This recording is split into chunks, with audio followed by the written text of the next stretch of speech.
सरकार paperless registry को लेकर उत्साहित है, लेकिन वकीलों का विरोध तेज हो रहा है। उनका कहना है कि ऑनलाइन रजिस्ट्री से उनकी आजीविका प्रभावित होगी। हल्द्वानी में कुमाऊं मंडल के विभिन्न तहसीलों में कार्यरत वकीलों व दस्तावेज लेखकों ने महापंचायत का आयोजन कराया, जिसमें बार एसोसिएशन ने भी अपना समर्थन दिया। पूरे कुमाऊं मंडल क्षेत्र से वकील हल्द्वानी रजिस्ट्री कार्यालय परिसर में पहुंचे।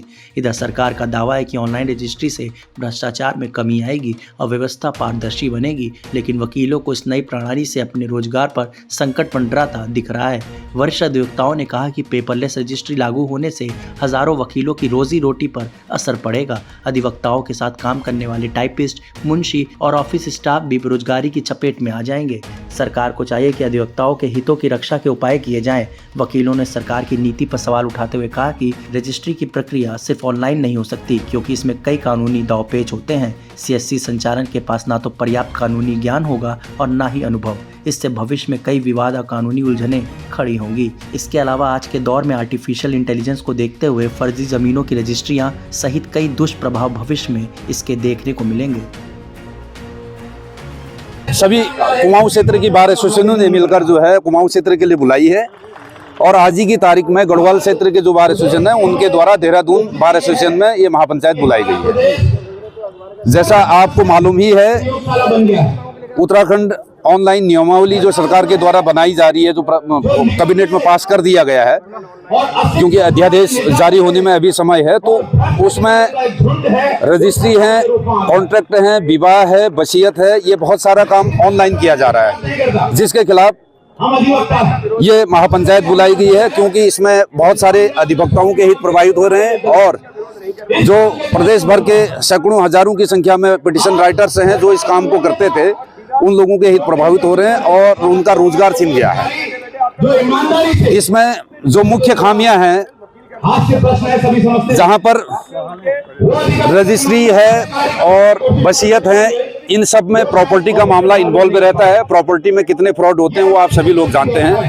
कल को कोई भूमाफिया या परिवार के अंदर दबाव में लेकर किसी के बुजुर्ग से जो है जबरदस्ती वसीयत करा दी जाए, तो ये दुरुपयोग होने की ज्यादा संभावनाएं हैं। क्योंकि इससे पूर्व जो ऐसे एग्रीमेंट और रजिस्ट्रियां होती हैं, उनमें दस्तावेज राइटर के रूप में या अधिवक्ता के रूप में जो विलेख तैयार करते हैं, एक गवाह के रूप में कार्य करता है। ऐसे दबाव में जोर जबरदस्ती या छल कपट से ये विलेख लिखे जाने की संभावनाएं कम होंगी। आपका नाम? मेरा मेहरबान सिंह गोरंगा, सदस्य सचिव बार काउंसिल ऑफ उत्तराखंड। लगातार ये दुष्प्रचार किया जा रहा है कि हम लोग ऑनलाइन कार्य का विरोध कर रहे हैं। ऑनलाइन कार्यों का कोई विरोध नहीं है। पूरे देश के अंदर ऑनलाइन का कार्य आज से नहीं हो रहा है। लगभग 4-5 सालों से कंटिन्यू सारे न्यायालयों में ऑनलाइन काम हो रहा है। ये केवल पेपरलेस वर्क जो हो रहा है और वर्चुअल रजिस्ट्री जो हो रही है, वर्चुअल काम जो होगा, यानी आदमी के आए बिना उसका काम हो जाना। न्यायालय की कोई आवश्यकता नहीं, वकील की कोई आवश्यकता नहीं, दस्तावेज लेखक की कोई आवश्यकता नहीं। विधि के नियंत्रक संस्थाओं को बीच में से हटाया जा रहा है, तो इससे किसी भी दस्तावेज के दुरुपयोग की संभावना बढ़ेगी। इसमें भूमि के खरीद फरोख्त के मामले बढ़ेंगे और लोगों के साथ इससे नुकसान होगा। और जितने भी वसीयत है, वसीयत जैसा दस्तावेज आप रजिस्ट्रार के सम्मुख नहीं आएंगे, रजिस्ट्री जैसा कागज आपने रजिस्ट्रार के सम्मुख नहीं आना। घर बैठे तो आपने किस दबाव में किया? क्या इससे कहीं ना कहीं वैधता प्रभावित होगी?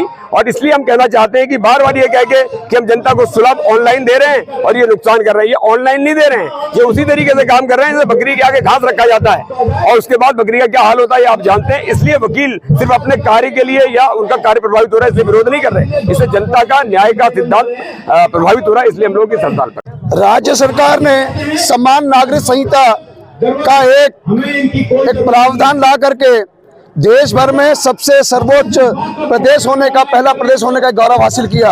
हम स्वागत करते हैं इस बात का, लेकिन साथ साथ में दोहरी बातें, एक तरफ हम भू कानून लाएंगे और दूसरी तरफ इस व्यवस्था में ऐसी एनार्की आएगी जहां इंटेलिजेंस के माध्यम से, एआई के माध्यम से कोई भी फ्रॉड व्यक्ति आकर के आपकी आवाज की मैचिंग करके आप जैसे व्यक्ति के फोटो बनवा करके उस रजिस्ट्री को करा लेगा, जिससे इस प्रदेश में ऐसी अनार्की आएगी, ऐसी अराजकता आएगी जो संभाले नहीं संभलेगी।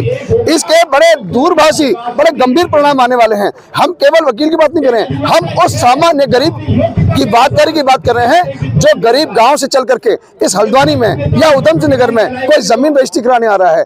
पहले तो कई बैरिकेड्स हैं, वो रजिस्ट्रार ऑफिस में रहता है, सुरक्षा है, किसी के पीछे मेरे कोई गन पॉइंट पीछे लगा दे और कहे ये बोल मुझे अपनी मौत कब आया है, तो मैं वो सारी बातें वो बोलूंगा तो सामने वाला बुलवाएगा। तो ऐसी एनआरकी रोकने के लिए पूरा कुमाऊं मंडल एक है और जल्दी ही हम सचिवालय कूच करेंगे, देहरादून में जेल भरो आंदोलन करेंगे और जब तक ये मांगे पूरी नहीं होती तब तक इन व्यवस्था के खिलाफ हम लड़ते रहेंगे।